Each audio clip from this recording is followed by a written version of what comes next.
Whether you're into comedians roasting each other's life choices or turning yesterday's bad decisions into today's funny stories, Amazon Music's got the most ad-free top podcasts, included with Prime.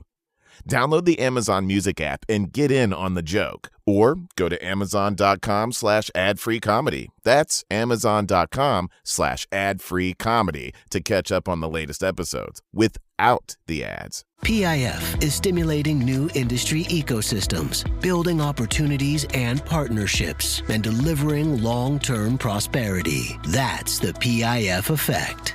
PIF, invested in better.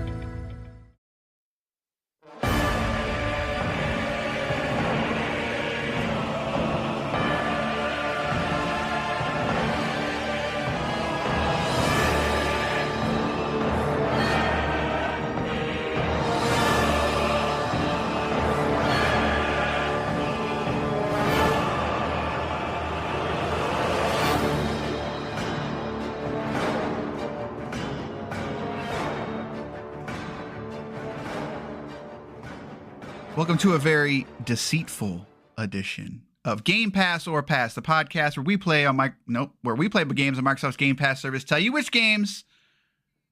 Nope, I lost it already. See, the problem is we lose 2 weeks in between some of these times because games are long and I don't remember how to do anything. Liza P, we're Game Pass or Pass. That's what we're here to talk about. Is it worth your time? I am Cory. I'm joined by the man with the long nose, Basher. I guess I do have a big nose. Did I just do like that glass shattering thing of like you're gonna look in the mirror every time like, oh God, my nose is huge. Just what I needed on this Sunday morning. Another complex. What was the first one? I mean, just being me apparently, but now it's just like the inner me, but now the outer me is shattered as well. No, thanks a lot. Appreciate it. That's what we do on this podcast. We shatter your inner feelings. I guess that has nothing to do with what we're going to talk. We're going to be talking about Liza P. But before that, it kind of does. Hey, I guess that's true. Did you know that you can let us know what your favorite game on Game Pass is, and maybe a game that we passed on? You're like, absolutely not. Maybe it was Remnant from the Ashes. Maybe you liked that game so much that you decided to leave a review how much you hate us. But that guy. Well, before you continue, that guy, I would like to say, if for some reason he's still listening, your franchise has been redeemed officially by me anyway until it hits Game Pass, because Remnant 2 is very much playable. Again, we liked the game. It just wasn't. It wasn't quite there in terms of like being able to play it. Now it is there. That is Congratulations, you win. That is a problem. 574-651-9256 is the phone number. You can call, text, whatever you want to do. If you want to let us know what you think about your favorite games. But enough begging. Let's talk about Liza P. Here are the details on this one. Developed by NeoWiz Games. Published by NeoWiz Games. Liza P is a thrilling Souls-like that takes the story of Pinocchio, turns it on its head, and sets it against the dark, elegant backdrop of Belle Epoque? I don't know that word. You are right. That's the location. Belle Epoque. Oh, I don't. Okay, yeah. Sure. You are a puppet created by Geppetto who's caught in a web of lies with unimaginable monsters and untrustworthy figures standing between you and the events that have befallen the world of Liza P. You are awakened by a mysterious voice that guides you through the plague city of Krat, a once lively place that has been poisoned by madness and bloodlust. In our Souls-like, you must adapt yourself and your weapons to face untold horrors, untangle the unfathomable secrets of the city's elites, and choose whether to confront predicaments with the truth or weave lies to overcome the journey to find yourself. It's available on Xbox One. I didn't know that, actually. Xbox One and Xbox Series X and S and PC. I played on console. I cannot comment on the PC. What'd you play on console? I played on both. Okay. So I can't say on Xbox One. I'm assuming there's probably not a performance mode. But on Series X and S, you do get a 30 frames or a 60 frames mode. And then on PC, what was your take? PC ran absolutely perfectly for me. Like I actually prefer playing on PC half the time. So, yeah, I probably should have done that because I didn't love performance. So while it performed well as someone with a VRR display, like let me tell you, the don't use VRR in this game because I guess if you're using an OLED, because the white balance will just kind of go into chaos. So I'm very susceptible to that. We had a main story of 26 hours, main and extra. That is not correct. Main and extra 35 hours, a completionist of 48. 26 hours seems way too long. Am I wrong on that? You know what? This is a question you ask me often. I realize I never actually pay attention to how long I play these games. I really can't speak to it, but what did I say, 40 hours for completionist? That's high. Yeah. I would say knock about 5 to 6 hours off of all those.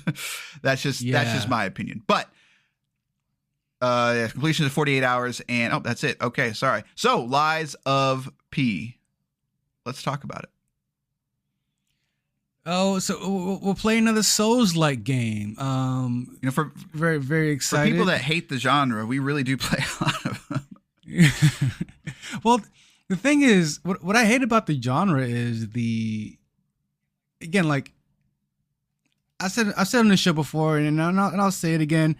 Demon Souls is one of my favorite games of all time. I think it's top 10 games of all time. It's one of the most influential, most important games ever made. What the problem with the Souls-like genre for me is developers, including the Souls games themselves, they learn the wrong lessons in terms of creating competent, smooth, fair, and just action parts of their game. They really focus too much on the brutally unfair versions of the game and think that's what makes the Souls games, when really it's not just that. It's not just the big bosses, but it's also the smaller bosses that are actually smart and well created with the AI, and those fights are just really, really cool. And then also the exploration of those games are top notch. So when they focus on just, we got a big boss that kills you in one hit, it's like you missed the point, or one of the many points, rather. I will say Lies of P does a lot of good things that Souls games do, and also a lot of bad things that Souls games do. Yeah, what I've interesting about your statement, in my opinion, is like I recently played through Jedi Survivor, and people kind of forget those are 100% Souls-like games, which is a very strange thing when you really, like, no one really talks about that. Like, I remember when Jedi Fallen Order came out and people got their hands on it for the first time, they're just like, is this a Souls-like? like, okay, it is. And it's complete with like, oh, hey, I'm going to walk into this room and all of a sudden I got ganked by two dudes that I couldn't see because the camera was positioned in the particular way, because like, exactly. It's like, out of everything in the Souls-like genre, why is it that you decided to gank that? Of like, how about we just like beat the crap out of you in an unfair way? And they do it in Jedi Survivor as well sometimes. And it's just like, why? Stop. That's not cool. That's not fun. Like, trolling me is not fun. But no, I'm with you in that when it comes to stuff like Elden Ring, my favorite part about Elden Ring was just like walking through that world. Like, I don't particularly love the combat. I think a lot of the bosses are bullcrap. And, I hate wandering into something, getting one-shotted by it, and then like just not really knowing how I got there. There's a lot good that I enjoy about it, but the over punishing nature isn't a way to be like, I don't want hard games. I want difficult games. I want games that I can play and master, something like a Devil May Cry, and still have a good time. It's when you kind of just troll me for playing your game that I have issues with. And like you said, sometimes it's just like these developers just don't, I say that as if like I'm like some superior developer. I hate it when developers just try to do a blatant copy. And so then you end up copying things that maybe aren't particularly fun. But then again, why does From Software games still do that? Like, I don't Does anybody find that fun? I mean, Does anybody find it fun when you just get one-shotted by an enemy, or you walk into you get basically ganked because the camera? Like, yes, that's what they come here for. The souls. Someone's got to weird. explain that to me. Why? They're not the Souls fans aren't a bright people. I'm going to go ahead and say that. But Lives of P, I will say honestly, so. Let me ask you, what was your opinion on just the theme of this game, considering it is obviously you're playing as Pinocchio and you're taking place in the Pinocchio adventure world where Geppetto created you to do some things, and so you're going around, you're killing a bunch of stuff. Obviously it's a Souls game, so there's no real rhyme or reason to why you kill things. You just kill things to kill things. And then there's the big twist at the end that you saw, I want to say 17 miles away. But the aesthetic for me of like, essentially, it really just felt like Zack Snyder's Pinocchio. Yeah, it's very much, I don't know if I'd call it Zack Snyder's, but did you ever see the movie Val Raven? Yeah, is that what it's called? I don't remember what it's called. I don't remember anything about that. That's my point. Is that I know what you're talking about. I remember the previews for that movie and being like, okay, like this looks really nice. This looks really cool. However, why does it look this way? Like, it's just like everything is dark for the sake of being dark. Everything is like stylized for the sake of being stylized. It looks good, but I don't think it really adds to anything of the plot of the characters. It very much looks like a Souls game. It looks like what you think a Dark Souls would look like, but it doesn't necessarily, the themes don't always go together, in my opinion. And doesn't hurt the game by any means, but it definitely doesn't elevate it for me because of that. That's a good point. Yeah, it does. Yeah, I think that might have been my issue with it. I think you nailed it, because it doesn't look bad at all. If anything, you could argue it looks good.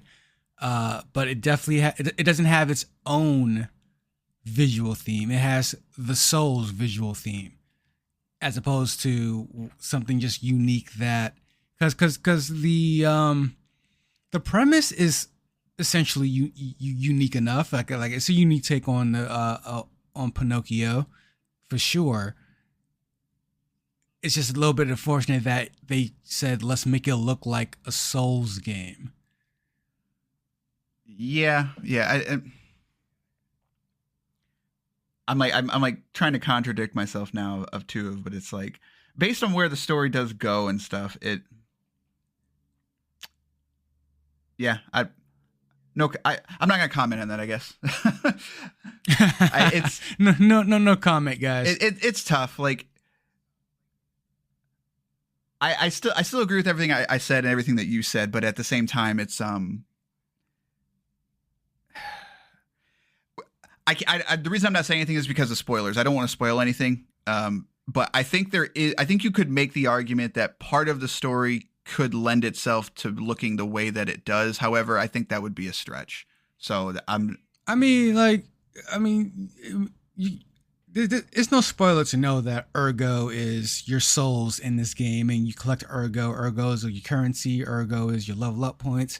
You get those by killing enemies. The enemies are other puppets. Evil puppets evil puppets have taken over the world of Krat or whatever, wherever you're at, and then that's the name of the hotel. I don't know. Anyway, you kill other evil puppets, and then there are people who try to kill you because they're infected and they hate puppets because puppets are killing people. So you're a puppet. So like everything's trying to kill you. The puppets, the people, and the robots. It started losing me plot wise when they started throwing in cyborgs and robots, and then zombies also are a thing. So it really hits all of these Soul genre enemies all in one game. It sort of feels like they did that specifically to be like, okay, we've got to have zombies, right?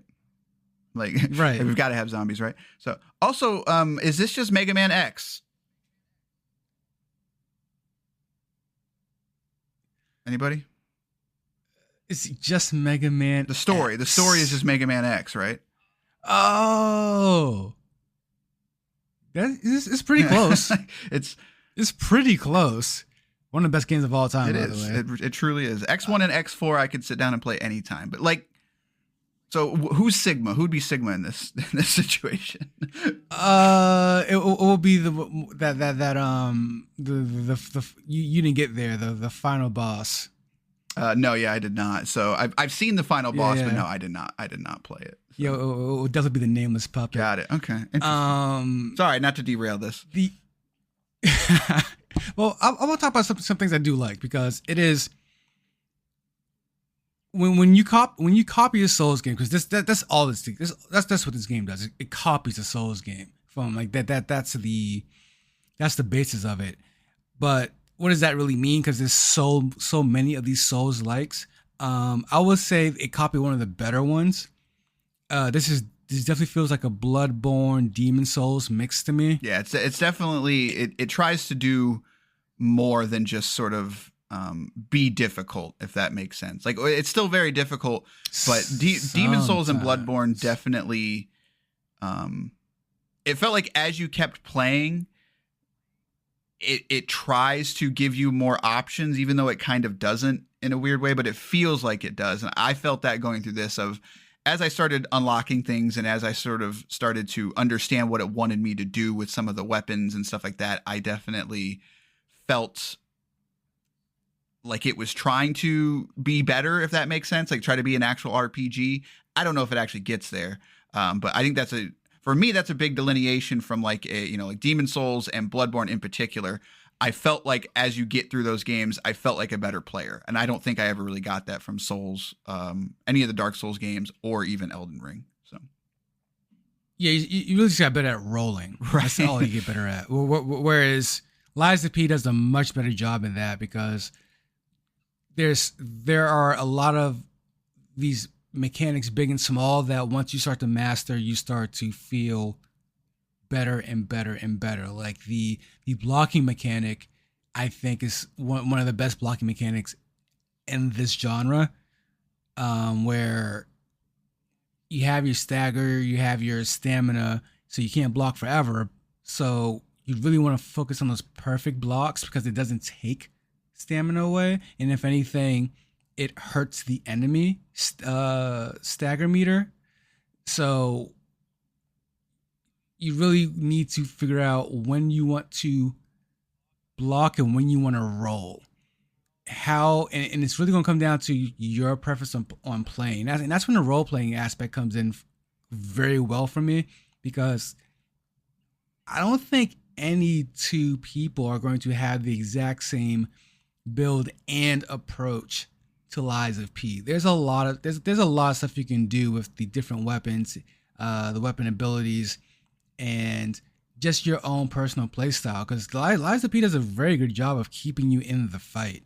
That's something Souls games just don't like to do for some reason. Like the best action games, whether it's Souls or even a shooter like Doom, like they want you to keep playing. They want you to keep fighting. They want you to stay in the fight. And Lies of P does a great job of that by constantly giving you ways of getting more health, getting more stamina, getting more I forgot if it's called ether or whatever they call their spirit points. It is very much an action game that says like keep going, and you never feel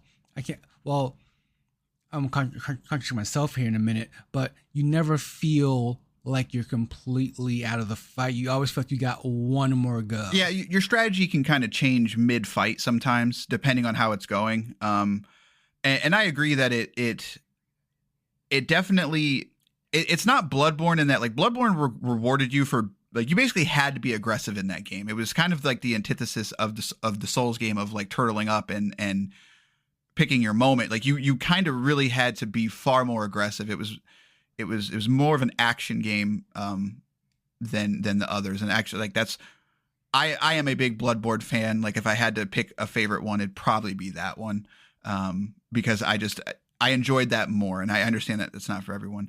But it's Lies of P gives you a little bit more. You can kind of play it either way, and the big one being, like when you run out of your potion, whatever, I don't remember what they call it.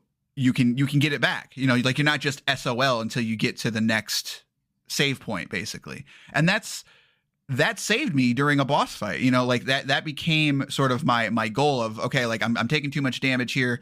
I got to I'm now out of potions. I have to now step back, be a little bit more defensive. And then if I'm defensive enough, I can actually get more health. And it's something small, but it does go a long way. And it's not like, it doesn't trickle up either. Like it's not this stupid thing where it's like, oh, if you're like really good and you really start blocking, then maybe you'll get a potion. Like, no, it's pretty lenient on that stuff, which is, I'm a fan of that style. So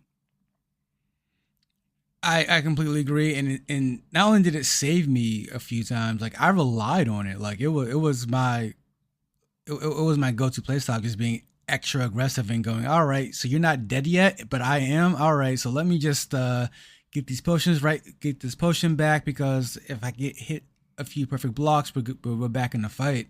So like that, that's definitely one of the better things of Lies of P. That and the weapon customization is, I think, is pretty darn good for one of these games.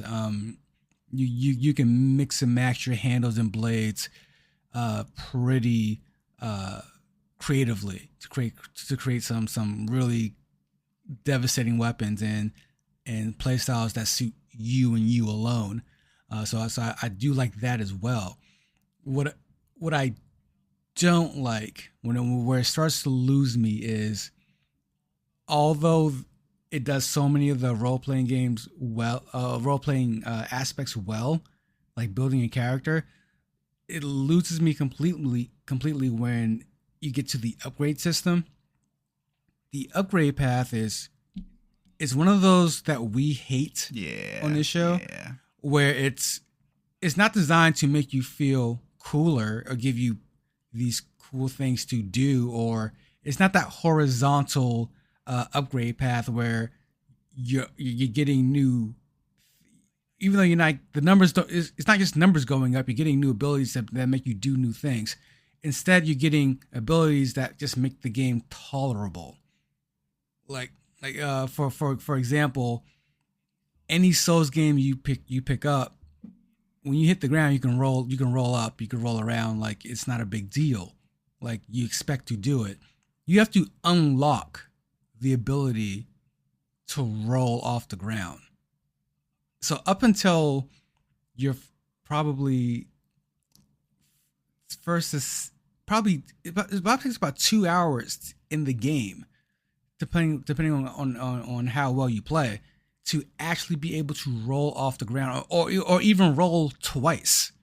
Like it's not until hour 10 or 15 that you feel like a full character, and that feeling is the same feeling you get from minute 1 of any of these other games. Yeah, I don't know if the ability. So I guess it would just depend on your play style though too. Like if you want to be more aggressive, then I think you need that roll exactly. Off the ground. So it's like it's necessary. And I think where it became more of a problem for me was that I tried playing this initially as like a Souls game of a full on, like I'm going to turtle up and Souls this.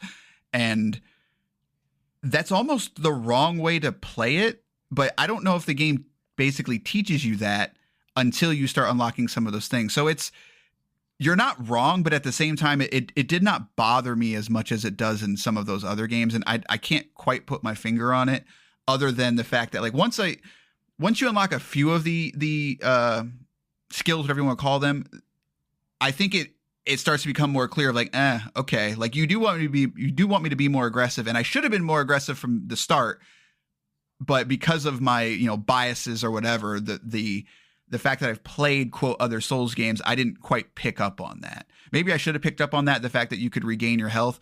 and also the fact that you do take chip damage, when you're doing your blocking. Maybe I'm dumb, but I didn't pick up on that. So maybe that's why, again, it didn't bother me, but it definitely was just like, okay, like whatever.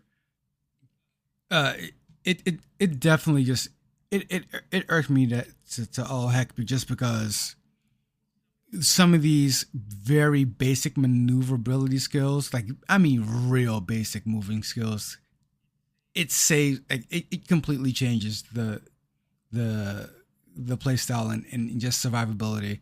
So like to gatekeep rolling in a Souls game is just dumb to me. Like I just couldn't wrap my head around it. Yeah, that's fair. I think for me, I think in the end you're going to end up liking this game more than me. And for me, like I'm going to sound a little bit snobbish, I guess. But am I crazy, or is this game just a little too hard? Like, no. So you're not crazy. So this game has a difficulty issue for sure. It's objectively an issue. I feel like this is not a get good argument anymore. Like it's not one of those funny arguments. Like I created a build that was pretty deadly, and I was one at best two-shotting regular enemies. I had the formula down to the point where I would get to bosses and go, oh, I could beat this boss in two, 3 tries. I got it now. Like I'm doing enough damage. I got the gameplay down. Like we're good to go. But then all of a sudden it will just randomly, like in between bosses, it will throw in bosses that are just incredibly difficult in a way where, like, why is this boss so hyper aggressive? Why is this boss reading all my inputs? Why is this boss so just ridiculous compared to the one before and even the one after? Like toward the end, you start fighting things that are just like, why? Like, why is, like, you don't even know where the hitbox is. You don't know where you're getting hit from. Like that's where Liza P just really starts trying to push me off the edge there, because it's like you got me in this gameplay loop just to kick me out of it because you want to be a Souls game so freaking bad. And you learn the wrong lessons from what makes a great boss fight. Yeah, for me, I remember it was kind of near the first couple hours of the game. Like it's after the first boss. And what I'll say is that first boss reminds me a lot of whatever that first boss's name in Elden Ring, of like you're either on board or you're not here, because once he goes into his little like last phase or whatever, like he becomes this super hyper aggressive boss all of a sudden. And like, it makes sense, right? He's near death. So he's kind of going into a new, form, whatever, but the game sort of flips the script on you in that last point. But the thing is it's not difficult enough that most people, they can kind of mash on the button and probably finish it. They might not the first time, but I think you can probably see what I'm saying. But then like shortly after that, I'm going up on these roofs and everything. And then I get to this point to where I'm trying to go into like this library, and there's this dude standing at the door. I'm like, okay, I'll fight this guy. And he just comes out swinging like crazy. I'm just like, okay. Yeah. And so, but then the problem is that it wasn't that I couldn't figure out what was going on. It was also because I was on a rooftop. So I didn't really like, the game isn't good enough, or the whatever you want to call it, the movement, the parrying, the whatever isn't strong enough that I had to hyper be aware of where I was at. And because if I roll off the roof, I'm basically dead. Like the fall damage is ridiculously high in this game. And so it became really frustrating, because it's like, I'm not saying that this guy is too difficult, but you've now put me in a situation where I don't even have time to learn. Like, because I'm constantly having to balance staying alive from fall damage, but also trying to learn this boss. Like, I'm not saying that every boss needs to be like, I need to be able to sit down and read them instantly, but this wasn't even a boss. Like you said, this was just like a dude. Like, I wasn't even sure. Like, I was like, is this like going to be a normal enemy? Because if that's the case, like, I'm out. Like, because this is he is very difficult, even when you learn his path or his tells, whatever. And also, like, sometimes the windows and the hitboxes and the parry window, they're off. off. Yeah, I'm really off. Like, wait a minute, like yeah. Is it because of like the wind up on this guy? Like, is the wind up I'm just not reading it correctly? But then I'll go to the next guy, and that's just like a regular enemy, and I can hit the parry, not every time, but it just seems like those windows and those tells and stuff, like they're just not quite there yet. And that's like a playtesting thing as well as just kind of like a development thing. But it happens frequently, like you said, to where you're having a good time, and then all of a sudden the game's just like, haha, gotcha, boom. And I'm like, wait a minute, like, let's slow down because you had me. And this isn't like a situation to where like I walked into a room and it's like, it's very clear that this dude is going to try to mess me up. Sometimes I'm just walking around and all of a sudden this random dude runs in and just destroys me. And I'm like, okay, that wasn't fun. Like, okay, let me try this again. And I go back in, and again, he just wipes the floor with me. And I'm just like, okay, I guess, you know, and it's frustrating. Like it's a different kind of Souls frustrating to me. You know, like Souls have that particular frustration that you're used to. And this was just like a pure, just like game development of just like, this is not fun. This is too difficult. So. Yeah. And that's exactly what happens with the difficulty spike. And that difficulty spike you're talking about, where you notice how essentially broken like parts of the gameplay is because of the hitboxes and the lack of maneuverability, and the fact that some of that maneuverability that you need is locked behind stuff. Like, it all starts to add up, and it hits you like a brick at random times. Like, it's not like the game ramps up and at the end it starts throwing all this stuff at you. Like, it's literally just sprinkled throughout, and it's not a get good issue. It's your hitbox is off issue. It's the AI is just way too hyper aggressive issue, and it's still just I still don't understand the unfairness that people look for in these games, and when it comes to fighting these these other enemies, because the part of the game that I genuinely like, that cat and mouse, is seeing how much stamina I have, seeing how much energy I have, seeing how much health points I have, and going, what attacks am I going to do? How often am I going to attack? When am I going to block? When am I going to roll? Like, this is all like genius gameplay that I genuinely enjoy. But then you start fighting these random bosses like that guy you're talking about. That AI has infinite stamina. Yeah, he's just swinging like mad. Like infinite stamina. Why is that fun for anybody? Like, that boss should get tired out just as much as I do, because that will create a much better experience of who's better here, as opposed to, all right, I'm just gonna roll, block, perfect block, missed it, perfect block, missed it, roll, heavy attack. Oh, you read my input, so you start swinging again. Like that happens a lot in this game. There's a lot of input reads by the enemies, and that for me in any action game is some of the most immersion breaking aspects of the game, because I know that boss was not going to go into that fourth hit of his combo, but it saw me, but it knew I was winding up for a heavy attack, so that delayed attack turned to a real attack. I could tell the difference, and it's so apparent in this game. So like, there's a lot of difficulty spikes in this game that I genuinely think even Souls fans are going to jump off of, because it's not something you can almost power level your way through. Yeah, and I think for me, like, that's it becomes a self-doubt thing, because the reputation of these games are like, no, this game is hyper, it's going to challenge you. And so then I get in this like frustration loop of just like, okay, like, is this a me problem or a game problem?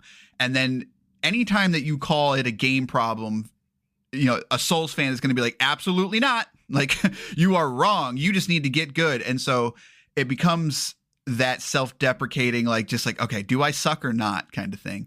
I think this is an instance to where, no, most of the time it's a game problem. Like when I get into these issues where I just cannot seem to block this dude, or I cannot parry this dude, what am I doing wrong? There's something that's just changed about the game, whether it's reading inputs, whether that the windup is, something is changing about it.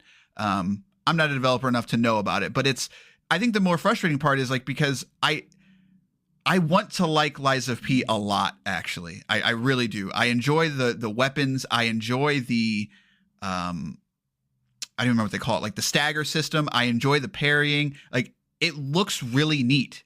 I like the way the enemies look. I like the way the bosses look. Everything feels. The thing that I love most about it is the feeling of when I hit somebody hard in this game. Yeah, it feels it feels awesome. Like when you've got a particular like there's that giant scythe weapon you can get. Like that thing is awesome. I feel awesome using that thing. Whenever I hit somebody and I hit that perfect hit, I'm like, yes, did it. And then like every once in a while there's something. It's just like I should be able to attack this dude and I just can't. Oddly enough, the game it reminds me of is Dead Space. Like Dead Space, like when you've got the right gun and the feel of that game is just so good. And that's how I felt in this game. And then it wasn't enough to turn me off from it, but I was like, man, I wish this was play tested a little bit more. I wish there was a little bit less BS in this game and I could just enjoy it more. But yeah, I completely agree. The aesthetic from a graphical standpoint for me is really cool. Like it is visceral, and I like cutting down puppets and being covered in the puppet oil blood. Like it just looks and feels cool.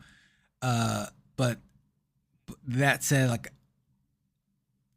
at the end of the day, like I actually finished this game, and it's a thing about Souls games for me, is where before I say anything bad about it, I have to beat it because it's just like you said. Once you start criticizing a Souls, like the fans just like, well, you're just not good enough. You're like, well, like that's where I go. I beat this game. Right. Yeah, it has some problems. It has a lot of problems. But whereas Lies of P, it does have a lot of problems. Whereas like ultimately, I didn't like the setting of this game. Like I thought it was like it's supposed to be super dark and serious, but I just thought everything was really funny. Like the fact that you're playing like as Pinocchio and it's like super dark and stuff. It's like this is corny as all heck, man. This is just goofy. Yeah, it's such a weird, like I don't say a weird plot point, but like it's such a weird idea. Like it's just such an out there idea. It's just kind of strange. And it's supposed to be taken seriously. Like, and I'm going to we're at the end of here. I'm going to spoil one thing, and it's the end credits, like the after the end credits Marvel teaser. So if you don't want to hear this, you can fast forward to whatever. You'll figure that out for them, Corey, as you edit this. Yeah, sure, totally. How about 30 seconds? I'll give you 30 seconds. How about that? 30 seconds. Okay. All right, cool. All right. So starting now. So the end credit Marvel scene that made me laugh out loud, because this was already goofy enough. Laughed out loud was, there's a train. There's a character's on the train, and they're like, well, that experiment went well. On to the next. We got just all the information we needed.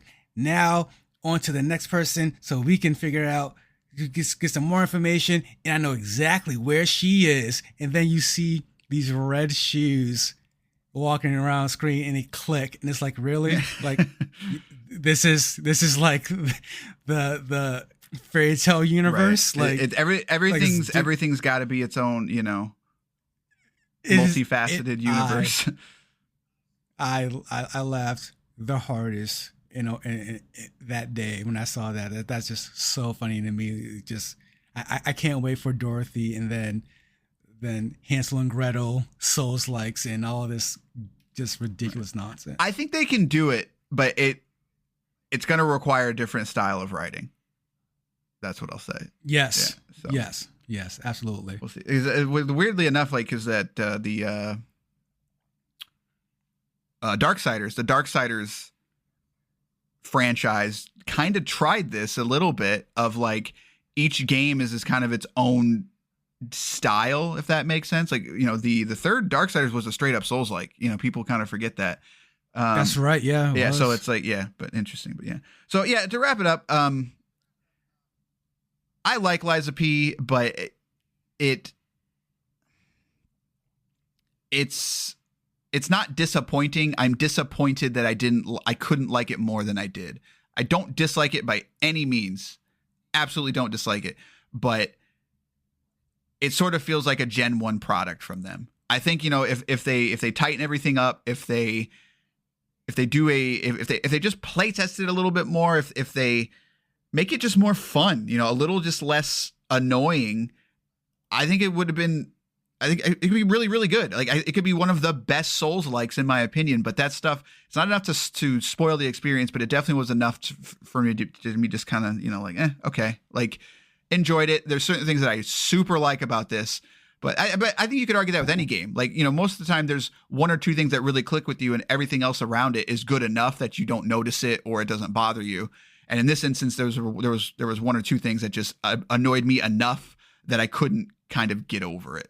So I think it actually is one of the better Souls-likes and honestly by a wide margin, just because there's so many of these and they all end up being so just mediocre and almost carbon copies, whereas Lies of P, I think, excels in creating a different experience in some ways, and then just taking some gameplay aspects of all of these games and putting them like putting the parry system in the dodging system in the blocking system all together, making them flow in the way that they do. I feel like I really enjoyed it. There's a lot of parts that you can really enjoy. The worst thing I think that's going to hit people is the difficulty spike. And that's just going to depend on not how good you are, but just how much you want to punish yourself, which is sadly half the reason most of these people like these games. So I'm going to say this being one of the better Souls games that you should play and pass it on to your friends. Just be aware of that difficulty spike, and it's not you, it's the game. There you go. Unanimous, play it, pass it on. I mean, we are obviously the harbingers of everything that is correct. So play it, pass it on to a friend, have some fun with Lies of P, tell some lies. Yeah, we didn't really talk really much. There is kind of like a morality system, but it's whatever. All it does is change the ending. That's what I read too, is it just kind of change, but I digress.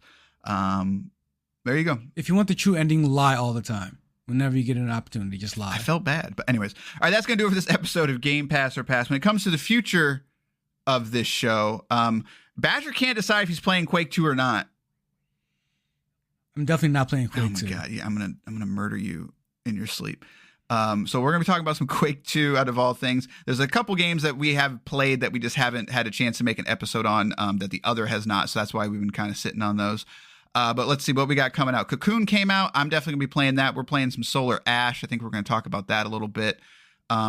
Lamplighters League, I'm pumped for. That looks cool, but I have my reservations. And then that Party Animals came out. I have no idea what that is, but some people are really enjoying that. So I think that's an Xbox only. It's not on PC. So we might have to hop into that just to see what it is and go from there. But Forza is coming out next week, actually. So if you are came out several years ago too. Yeah, Forza Motorsport was on the original Xbox, not the Xbox One. Confusing. So yeah, they're doing a remaster. No.